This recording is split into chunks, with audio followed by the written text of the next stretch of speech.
We're at Coney Island, which is probably one of the most iconic symbols of our borough. I grew up here and I've been coming here all my life.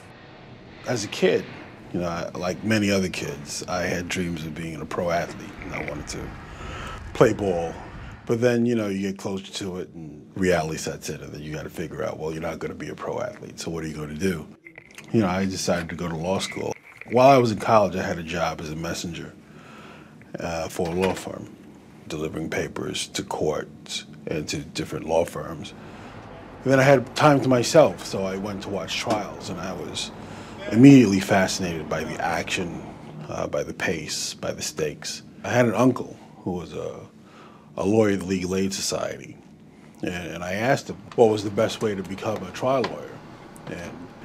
And he gave me some of the best advice I've ever gotten, which was to go to the DA's office.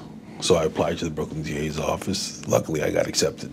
I've been an assistant district attorney since 1991.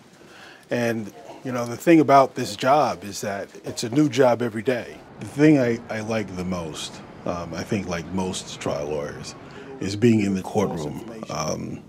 Many of us are hams, and many of us enjoy the performance. I do too.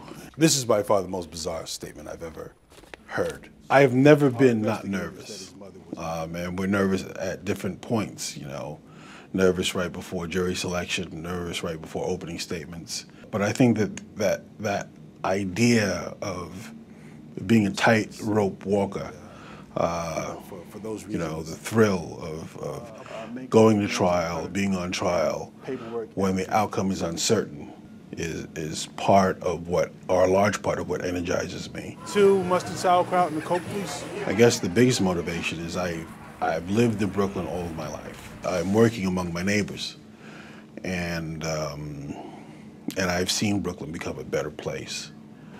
I'd like to think I've been a part of it. I've contributed to what's made Brooklyn better.